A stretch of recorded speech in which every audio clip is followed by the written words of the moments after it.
Today we have another mobile wireless live streaming kit. This is from NEARSTREAM. It's called the VM33. Okay, now I've got two cameras. These two cameras were sent to me for the purpose of this review. They're not paying me any money. They sent them for me just to take a look. They're not approving what I say, or they don't get to watch this video before I publish it. I spent a lot of time testing these cameras, and for the sound of it, first of all, just talk if it was one camera. This is a 2K camera, okay, so you can record or stream up to 2K. Of course, it's wireless, so it's a wireless kit, so both cameras, either you have two cameras or three cameras, regardless of how many cameras you have, you can connect them to your mobile. So it comes with a mobile application, which is really good, and you can connect them to your mobile application or your mobile phone and be able to live stream wirelessly using your mobile phone, which is really good. This is something that I love and I appreciate a lot, especially for this mobile streaming kits, because what it means is if I'm streaming a wedding or something else where I don't have access to a traditional network, I could use my cellular network, simply connect the two cameras to my phone wirelessly, not having to hassle with HDMI cables and stuff like that, and be able to go live directly straight from my phone to YouTube, Facebook, or any other platform like custom RTMP. So the whole thing sounds really good and promising until you actually get to test it and see if it works. And in this video, I'm gonna be revealing some of the test results that I got to test the cameras, both cameras, the application. I've got some really good stuff to say about these cameras, but also have some really bad and ugly stuff to say about these cameras. So hopefully, if you are considering a mobile wireless streaming kit or considering these cameras, I'm gonna be able to help you if it's worth investing or spending your money on this streaming kit. So let's not take much time, let's get right into it. What is going on, guys? My name is Sam. You're watching Live Production Tips and Tools, helping you master live streaming. So before we get too far, I just want to make sure I actually give you the specs, everything that's on paper. I mean, not everything, but the key specs that you guys should know. First of all, they're gonna give you up to 2K live streaming. So you can stream in 2K if you want, especially on YouTube, you can stream in 2K. But in my opinion, if you're doing a mobile streaming, I doubt that you're gonna have to stream in 2K. However, if you want to use these two cameras, because they got an SD card slot where you can actually record directly to an SD card, you can record up to 2K. You can also record directly because the camera is gonna come with an application, which I'm gonna show you how to download it. Actually, go to App Store or Google Play and just type in NEARSTREAM and you're gonna be able to see the application. It's not rock science, okay? And then once you get the application, you're gonna be able to actually record it directly to your phone, which is awesome. So if you wanna grab a quick clip from the camera, you're gonna be able to do that and actually have the recording on your phone. Now you can still do 1080p as well, so you can stream or record in 1080p 60 frames per second, which is awesome if you're doing sports. And of course, you still have 30 frames per second. They got built-in battery, and the battery is supposed to last up to 8 hours, and it's gonna actually, according to NEARSTREAM, to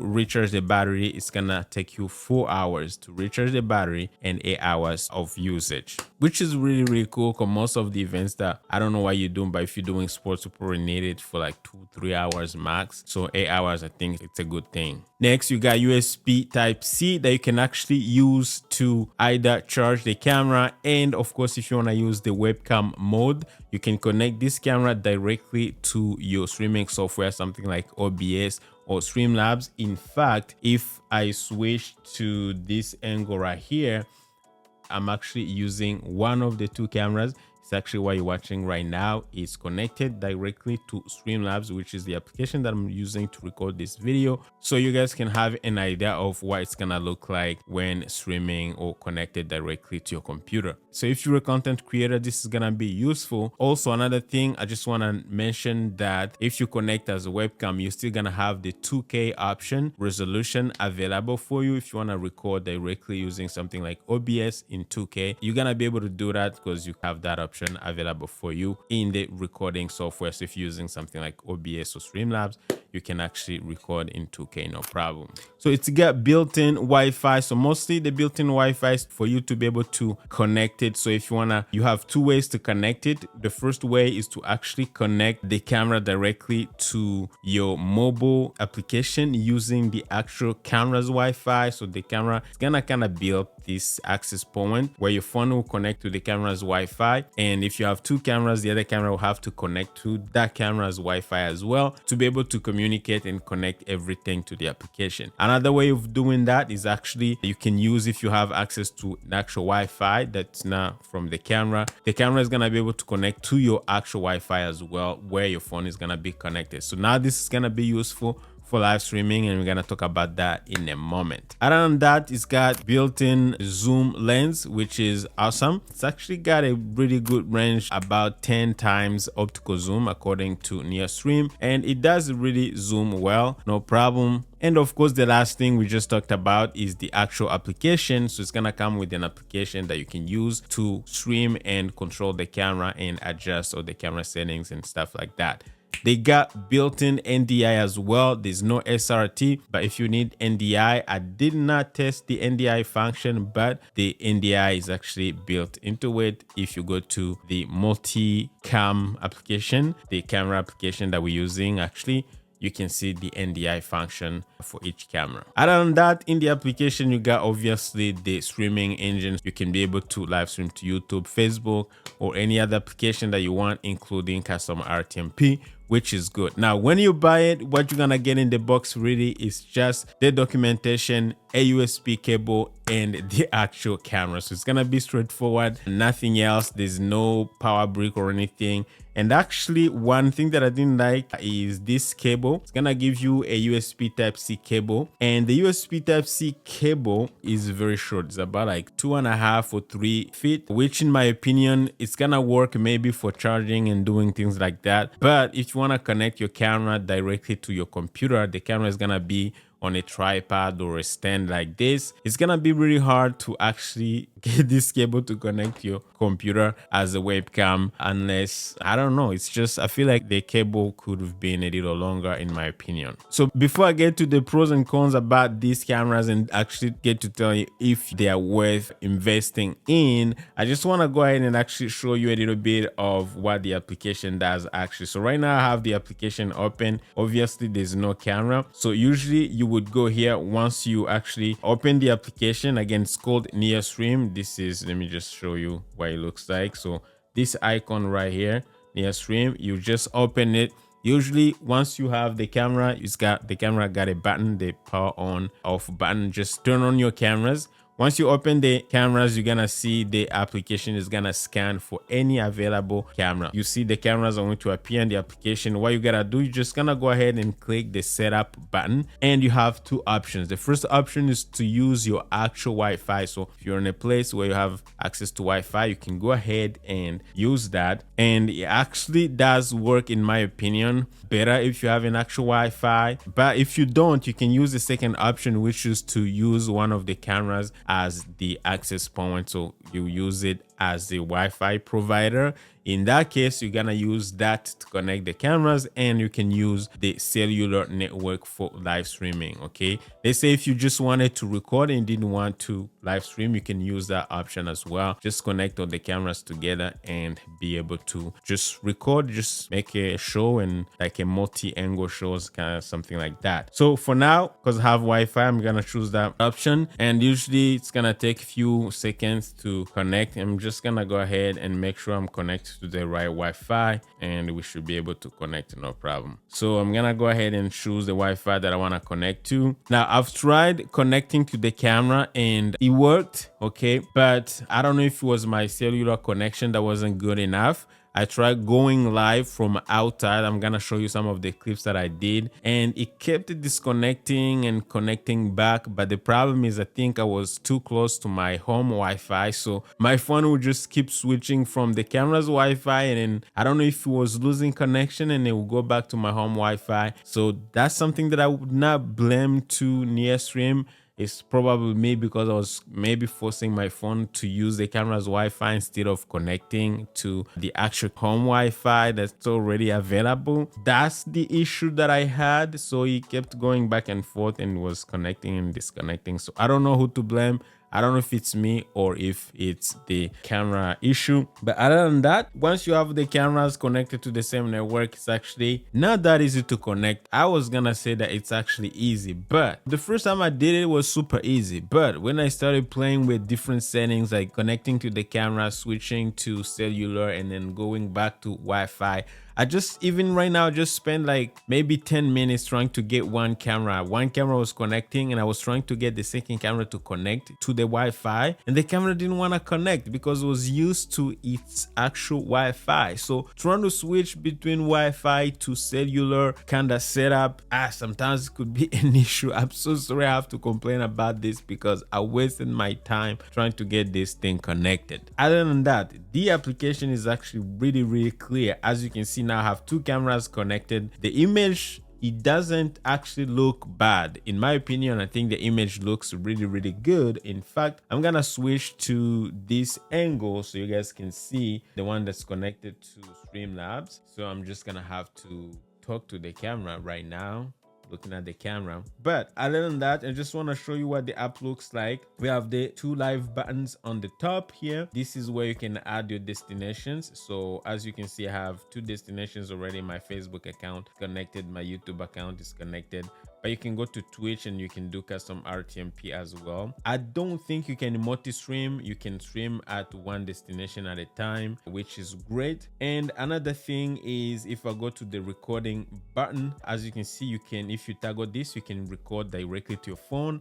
You have H.264 available, you have H.265 available. You can choose your bit rate, your quality. You can choose that as well. So you have different qualities when it comes to like recording in 2K or recording full HD, and then you can even record in 720p. You can also toggle to record on your SD card. So if you have an SD card available, you can toggle that, and then you can choose for both cameras. So you can do some sort of like ISO recording. If you want to record each angle separately, you can just go here and choose the quality. Let's say if you want to do 2K, right now it's not allowing me to record in 2K, but I can record in full HD on each camera. Just gonna go here, choose full HD, and whenever I start recording, I can just hit the start recording. Now I don't have any SD cards into the cameras right now, but you can do that. Other than that, you can go to the actual settings, and as you can see, you can choose your transitions, your camera input, quality. You can choose if you want to go to 2K. You can actually go ahead and choose that,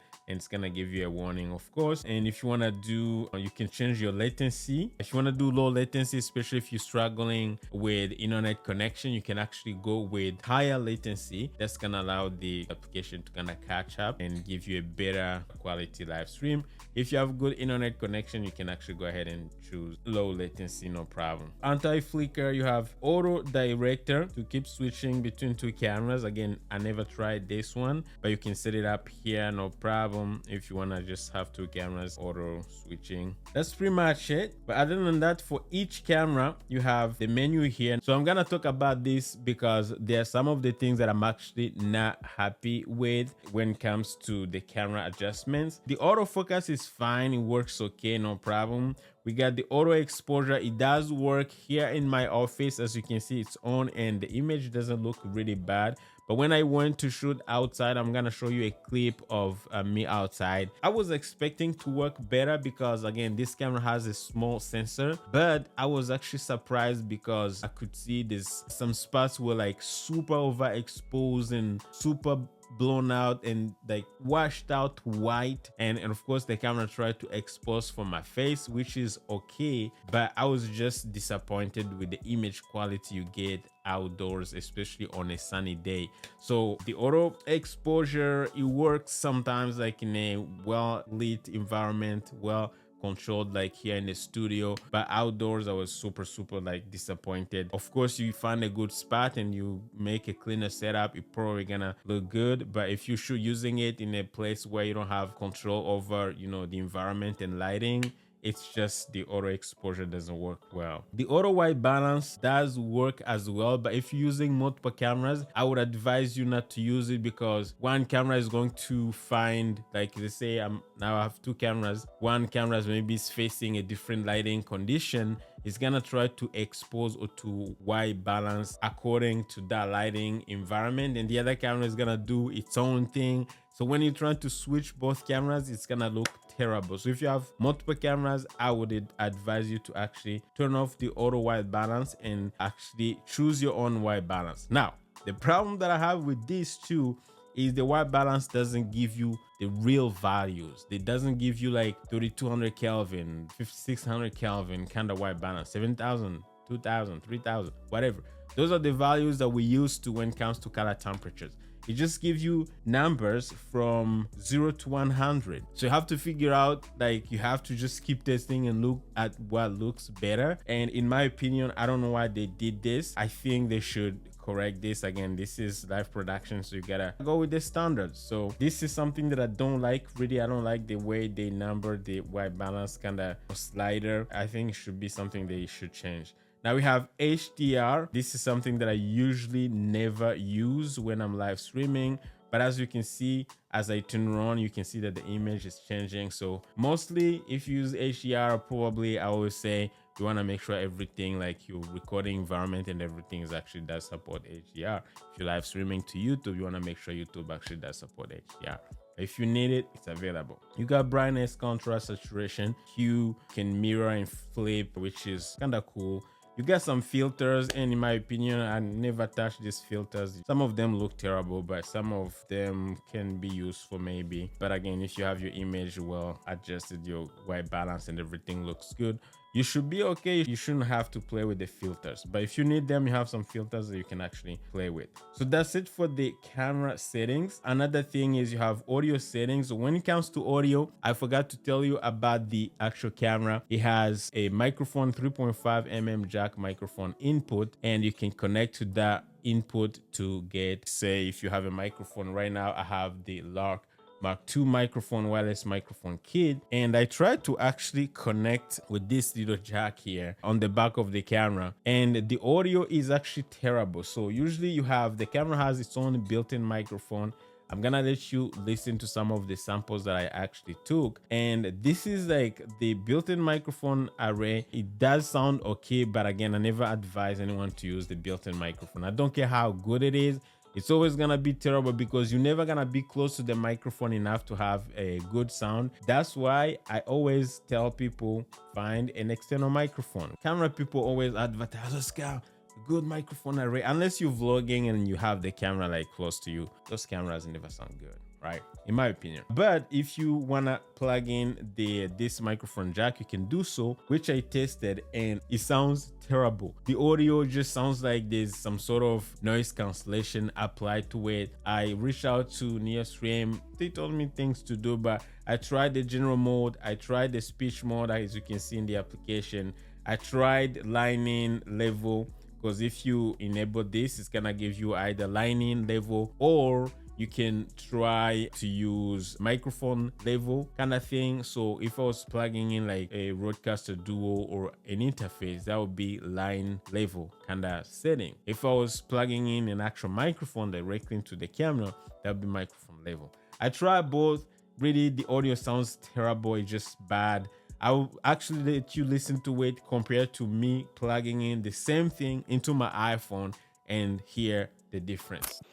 What is going on, guys? Another recording using the Lark Mark II wireless microphone. I try to reduce the volume or the gain on the receiver, and I'm recording on mic level, and this is what it sounds like. Again, I feel like there's something missing in here, so this is what we have. What's going on, guys? This is another quick recording. I'm using the microphone jack with the VM33, and for this time I am actually recording using the line level in the application to see if there's a difference. It's just every time I record, I feel like the audio sounds like there was some sort of noise cancellation on it, so I don't know what's going on. All right, guys, just for a reference, I just connected the same microphone, same settings from the VM33 into my iPhone. And this is what it sounds like. I didn't change anything. I didn't change any settings. I even used the analog connector, so the 3.5 mm jack, so that, you know, because I still have these little adapters from Holy Land that I usually connect directly into my phone. But this is probably more digital compared to this. All right, so I connected directly the way I was connecting to the VM33 just to be fair. So I want to see what it's gonna sound like.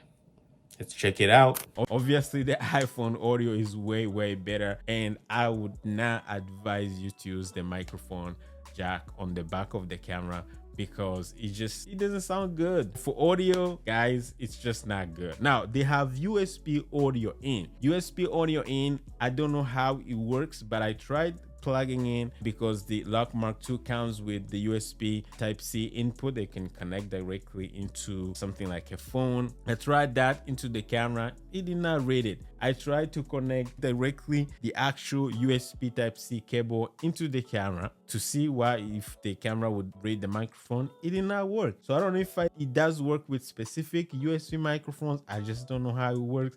It just didn't work for me. So for audio, if using this camera, I'll say you're probably gonna need some sort of way to record audio. I cannot really advise you to depend on the audio coming from the actual camera. So that's that. But other than that, you have the general mode, you have the speech mode. I tried all the modes, it did not work for me. I mean, you can get some reference audio if you want to sync after the recording and everything, but not something that you can actually use because it sounds terrible. So if you were going live, that's another problem that I had, because I thought at some point I could connect my audio into the phone so I can actually get the audio directly coming from the phone. Let's say if I'm going live, that didn't work either. So leaves me with questions. How would I connect audio if I want to go live with just this system? How would I get audio? Because the audio coming from the 3.5 mm jack doesn't sound good. The USB audio doesn't work. And the actual microphone array from the camera sounds terrible because I'm not going to be too close to the camera. So I don't know. So those are some of my issues that I have. Anyways, back to the settings. The device settings, I think we saw this already. And actually, that's pretty much it. That's all about it for the application. But you also have like some of the things that you can add. So if I click to this plus button, you can go ahead and add a full screen overlay, lower third, over the shoulder, corner bag, like, you know, little logos, graphics on screen, which is really good. I have this one that I actually designed that says welcome. It could be you can even add like just a picture and just type in something, which is awesome. You can also add like multi-view kind of thing, have like two cameras side by side. So you're just gonna go here, source name, and then go to camera 2, source name, and then be done. So I can have this available for my production. Let me just go ahead and remove this. So you can see I can have this as an angle. So I can come from here, from this angle to this angle, and then I can go to this angle. Let's say if I was doing like a podcast recording with two people sitting in the room, I could actually do something like this, which in my opinion looks really good. So if I go here, you could do picture in picture. Let's say we take one camera here. You can even decide the size, put in the center, or, you know, wherever you want. And you can choose a stroke, something like this, and the color. Let's say I'm gonna go white, you know, something like this, and then hit done. And then if I click to it, yeah, picture in picture, yeah, source, free placement, yeah. You can also choose to place it anywhere you want, something like this. So now I can go here, choose camera 1, go to graphics, let's say camera 2, and then go to graphics, and then I can have this camera somewhere on screen. Again, these are things that you can play with, choose the size and everything, but as you can see, it's a nice thing to have. So you can do some of the things on the fly. Again, the application in my opinion is really good. It's just some of the things that need tweaking, especially on the cameras and the connectivity. I feel like there's something missing. Other than that, another cool thing that you have the audio. So if you want to add music, okay, you have a playlist of some of the songs that you can actually add. So I can go ahead and add something like this song here and hit done. And as you can see, it's gonna be playing here. You can listen to it, just increase the volume on your device. You can mute it if you want. You can also mute all the microphones here. So as you can see, you have really a good audio mixer in here. This is your main output. You can even mute main output. You can choose which camera that you want to be sending audio and mute other audio sources and stuff like that, which is really awesome. That's pretty much it for the application now. So if you ask me if I would recommend this camera setup, first of all, let's start with the pros. The cameras are awesome. The concept is awesome. The fact that you can connect wirelessly multiple cameras and control them on your phone or iPad or any tablet, it's actually awesome. The actual application works great, and when the cameras are connected, everything works great. It's easy to go live. If you have really good internet connection, it's gonna be really easy to go live. The whole thing looks really simple, and of course they do support NDI, which is awesome. Also, I like the fact that we have the webcam mode, which means I can connect directly the cameras to my computer, which is awesome. I would want to say that they're easy to connect, but sometimes they're not that easy to connect. But when they connect, it's awesome. The image quality, surprisingly, these cameras have really small sensor. I tried to find the sensor size on their documentation. I couldn't find the sensor size, but the image quality doesn't look bad, especially when you are in an environment where it's actually you have good lighting. Like in my studio here, you can see the image quality doesn't look bad. Why? It's not wow, because again, it's a small sensor, but it's something usable. You also still get 2K recording or streaming, which is awesome. You get a wide zoom range. You even have like digital zoom if you want to zoom in further, if you're doing, streaming sports and stuff like that, which is awesome. Easy to record. Auto exposure works great if you're in a controlled environment. Again, if you want to go to a sunny day, it's probably going to have some issues. Now, the cons, and this is going to be a deal breaker for most of you guys. One, sometimes they keep disconnecting. The cameras are kind of buggy, in my opinion.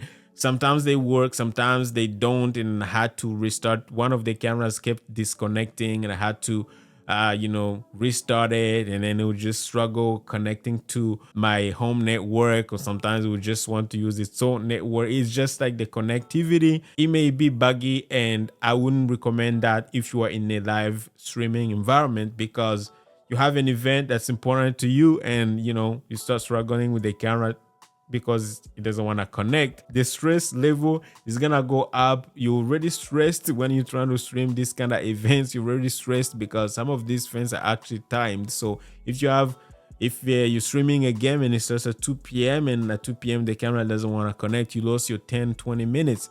The game is almost over. If you're streaming a wedding or some other event, they're timed. So you don't have time to really mess up with these kind of things. That's why this is something that I think it's an issue for me. Another thing that could be a deal breaker for some people is actually the delay between the camera and the phone. So when you adjust, or the application, so when you adjust something, let's say you're trying to zoom. So let's go ahead and actually try something on the app right now. So if I go to the camera here and I go to image, as you can see, there's this little slider here.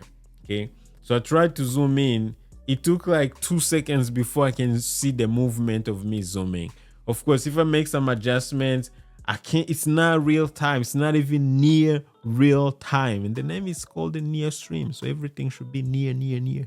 All right. Anyways, it's a problem because there's a huge. It's not super huge, but there's a delay when you make adjustments. Like if you're adjusting white balances or you're adjusting exposure.